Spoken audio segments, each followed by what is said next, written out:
അചലമായതിനെ പോലും ചലിപ്പിക്കുന്നവൻ എന്നാണ് അഗസ്ത്യൻ എന്ന വാക്കിന്റെ അർത്ഥം. വളരെയധികം സിദ്ധികളുണ്ടായിരുന്ന ബ്രഹ്മർഷികളിൽ അസാധാരണനായ ഒരാളായിരുന്നു അഗസ്ത്യ മഹർഷി. അദ്ദേഹത്തിന്റെ ഹിമാലയത്തിലെ ആശ്രമത്തിലേക്കാണ് ഈ യാത്ര.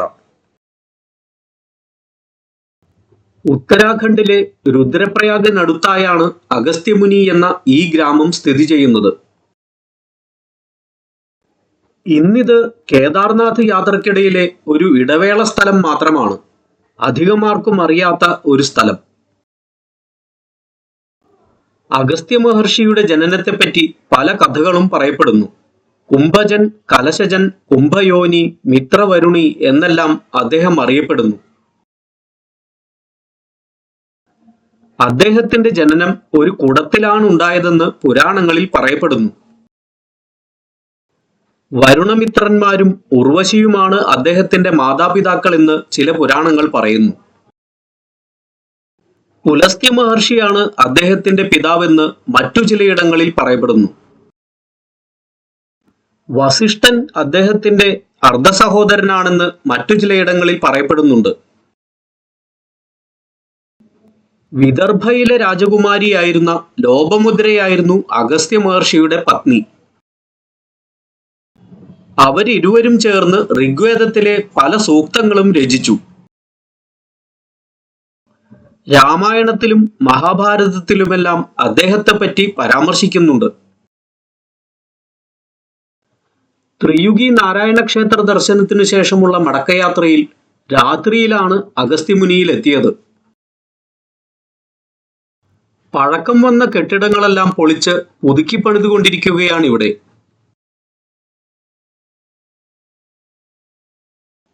ആദിയോഗിയായ ശ്രീ പരമശിവൻ തന്റെ ശിഷ്യരായി സപ്തർഷികളെ സ്വീകരിച്ചു. ബ്രഹ്മത്തെ മനസ്സിലാക്കാനും അതിൽ ലീനമാകാനുമുള്ള 112 മാർഗങ്ങൾ അദ്ദേഹം അവരെ പരിശീലിപ്പിച്ചു. 7 പേരിൽ ഓരോരുത്തർക്കും 16 മാർഗങ്ങളാണ് പഠിപ്പിച്ചത്. 84 വർഷങ്ങൾക്ക് ശേഷമാണ് പരിശീലനം കഴിഞ്ഞ് ബ്രഹ്മജ്ഞാനം നേടിയത്. ശിവാജ്ഞയാൽ തങ്ങൾ നേടിയ ഈ ബ്രഹ്മജ്ഞാനം ഈ ലോകത്തിന് പകർന്നു നൽകാനായി അവർ പുറപ്പെടാനായി ഒരുങ്ങി. അപ്പോഴാണ് ശിവൻ ഗുരുദക്ഷിണ ആവശ്യപ്പെടുന്നത്. വെറും കൈയോടെ വിദ്യയ്ക്കായി എത്തിയ അവർ ഗുരുവിന് എന്തു നൽകണമെന്നറിയാതെ കുഴങ്ങി. അഗസ്ത്യമുനിയാണ് മുന്നോട്ട് വന്ന് മറുപടി പറഞ്ഞത്. ഏറ്റവും അമൂല്യമായതാണ് ഗുരുദക്ഷിണയായി നൽകേണ്ടത്. തൻ്റെ ഈ ശരീരം അത്ര വിലയില്ലാത്തതാണ്, അല്ലെങ്കിൽ അത് നൽകിയേനെ. ഏറ്റവും വിലപിടിച്ച അങ്ങു തന്ന ഈ ജ്ഞാനമാണ് കയ്യിലുള്ളത്, അത് തിരിച്ച് ദക്ഷിണയായി സമർപ്പിക്കുന്നു. അങ്ങനെ തങ്ങൾക്ക് ലഭിച്ച ജ്ഞാനമല്ലാതെ ഒന്നും കയ്യിലില്ലാതിരുന്ന അവർ അവരുടെ ജ്ഞാനം തന്നെ ശിവന് തിരിച്ച് ഗുരുദക്ഷിണയായി നൽകി.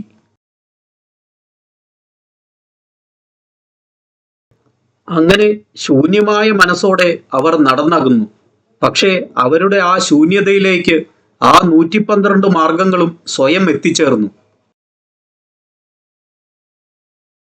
ആ സപ്തർഷികളിൽ ഒരാളായ അഗസ്ത്യമുനിയുടെ ആശ്രമം സ്ഥിതി ചെയ്തിരുന്ന സ്ഥലമാണിത്. ആലോചിക്കുമ്പോൾ മനസ്സിലെത്തുന്ന വികാരങ്ങൾ എന്തെല്ലാമാണെന്ന് പറഞ്ഞറിയിക്കാനാകുന്നില്ല.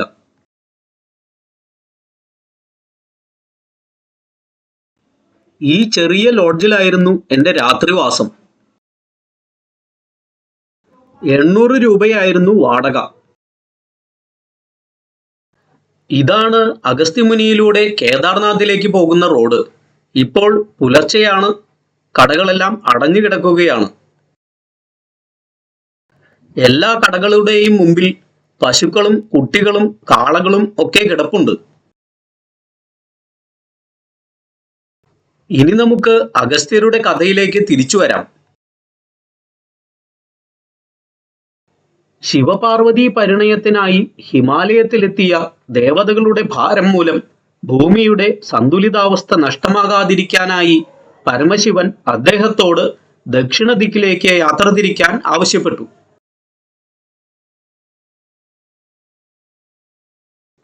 അങ്ങനെ ഹിമാലയത്തിലെ തന്റെ ഈ ആശ്രമം ഉപേക്ഷിച്ച് തെക്കോട്ട് സഞ്ചരിച്ച അദ്ദേഹത്തിന്റെ മുന്നിൽ തലകുനിച്ച വിന്ധ്യാചലം പിന്നിട്ട് നടന്ന അദ്ദേഹം കോപാകുലനായിരുന്ന കാർത്തികേയനെ കണ്ടുമുട്ടി. ദേവസൈന്യാധിപനായിരുന്ന കാർത്തികേയന്റെ കോപം ശമിപ്പിച്ച് അദ്ദേഹത്തെ സമാധിയിലേക്ക് നയിച്ചത് അഗസ്ത്യമുനിയായിരുന്നു. ദണ്ഡകാരണ്യത്തിൽ വെച്ച് രാമനും ലക്ഷ്മണനും സീതയും അഗസ്ത്യമുനിയെയും അദ്ദേഹത്തിന്റെ പത്നി ലോപമുദ്രയെയും കണ്ടുമുട്ടുന്നു. രാമലക്ഷ്മണന്മാർക്ക് പല ദിവ്യായുധങ്ങളും നൽകി ജന്മോദ്ദേശം സഫലമാകാൻ അനുഗ്രഹിച്ചത് അഗസ്ത്യ ഋഷിയായിരുന്നു. പത്നിയുടെ ധർമ്മത്തെപ്പറ്റി ലോപമുദ്ര വിശദമായി സീതയെയും പഠിപ്പിച്ചു. ദേവതകൾക്ക് പോലും ചെയ്യാനാകാത്ത കാര്യങ്ങൾ ചെയ്യാൻ ശേഷിയുള്ളവനാണ് അഗസ്ത്യരെന്നാണ് രാമൻ അദ്ദേഹത്തെപ്പറ്റി പറഞ്ഞത്.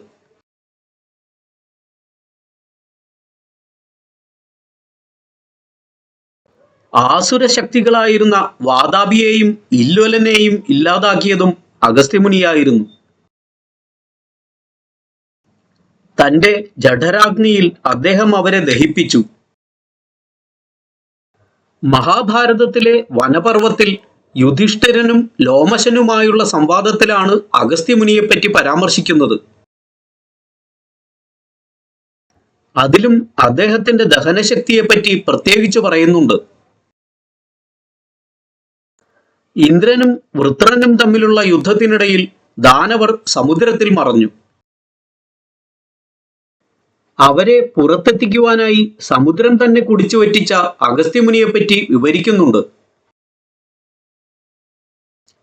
മത്സ്യപുരാണത്തിലും പത്മപുരാണത്തിലുമെല്ലാം അദ്ദേഹത്തെ പറ്റിയുള്ള വിവരണമുണ്ട്. ഉയരം കുറഞ്ഞ് തടിച്ച പ്രകൃതിയാണ് അഗസ്ത്യമുനിക്കെന്നാണ് വിശ്വാസം. ഹിമാലയത്തിൽ നിന്നും യാത്ര തിരിച്ച് തെക്ക് അഗസ്ത്യകൂടത്തിലെത്തി തന്റെ യാത്ര അവസാനിപ്പിച്ച അദ്ദേഹം തന്റെ മനോമയകോശം ഭാരതത്തിന്റെ തെക്ക് ഭാഗത്ത് അവശേഷിപ്പിച്ച് സ്ഥൂല ശരീരം ഹിമാലയത്തിൽ എത്തിച്ച് അവിടെ ഉപേക്ഷിച്ചു എന്നാണ് പറയപ്പെടുന്നത്. തന്റെ സിദ്ധികളെല്ലാം ശിഷ്യർക്ക് പകർന്നു കൊടുത്തതിനു ശേഷമാണ് മനോമയകോശം ഉപേക്ഷിക്കുന്നത്. അങ്ങനെയാണ് സിദ്ധ പരമ്പരയുടെ ആരംഭവും. തമിഴ് ഭാഷയുടെ പിതാവായാണ് അഗസ്ത്യമുനി അറിയപ്പെടുന്നത്. അഗസ്തീയം എന്ന തമിഴ് വ്യാകരണത്തിന്റെ ഉപജ്ഞാതാവ് അഗസ്ത്യമുനിയാണെന്നാണ് വിശ്വാസം.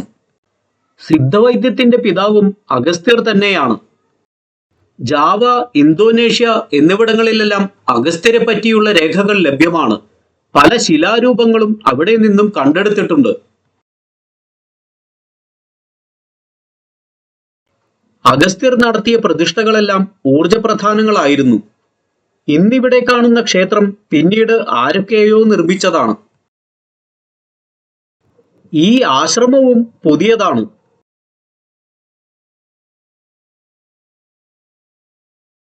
അഗസ്ത്യരുടെ ആശ്രമം ഇവിടെ നിന്നും വളരെയധികം ഉയരത്തിൽ ഗിരിശൃംഗങ്ങളിലായിരുന്നു എന്നാണ് ഇവിടുത്തെ പൂജാരിമാർ പറയുന്നത്.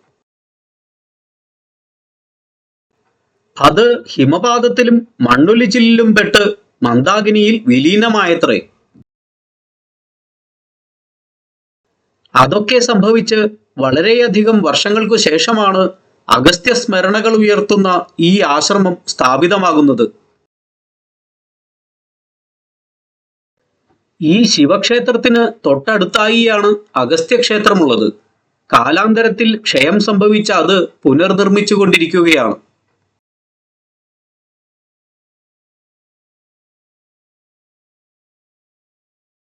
ഇദ്ദേഹമാണ് ഇപ്പോഴത്തെ ആശ്രമത്തിന്റെ ചുമതലക്കാരൻ. നല്ല തണുപ്പുണ്ടായിരുന്നതിനാൽ അദ്ദേഹത്തോടൊപ്പം വളരെ നേരം തീ കാഞ്ഞിരുന്നു, പലതും സംസാരിച്ചു. എനിക്കായി അദ്ദേഹം ചായയും ഒരുക്കി തന്നു. ഇവിടെ എത്തുന്ന തീർത്ഥാടകർക്ക് താമസിക്കുവാനും സാധനകൾ ചെയ്യുവാനുമുള്ള സ്ഥലം ഒരുക്കുവാനുള്ള ശ്രമങ്ങൾ നടന്നുകൊണ്ടിരിക്കുകയാണ് ഇദ്ദേഹത്തിന്റെ നേതൃത്വത്തിൽ. വളരെ കുറച്ചു പേർ മാത്രമേ ഇപ്പോൾ ഇവിടെ താമസിക്കുന്നുള്ളൂ.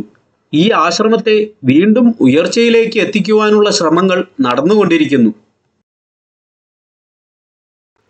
പരമശിവന്റെ ആവശ്യപ്രകാരം ദക്ഷിണ ദിക്കിലെത്തി ഭൂമിയുടെ ഭാരം ക്രമീകരിക്കാൻ തക്ക പ്രഭാവശാലിയായ അഗസ്ത്യപാദങ്ങളിൽ പ്രണാമങ്ങൾ അർപ്പിക്കുന്നു. അടുത്ത യാത്ര രുദ്രപ്രയാഗിലേക്കും ഹരിദ്വാറിലേക്കുമാണ്. ആ വിശേഷങ്ങളുമായി വീണ്ടും കണ്ടുമുട്ടാം. നന്ദി, നമസ്കാരം.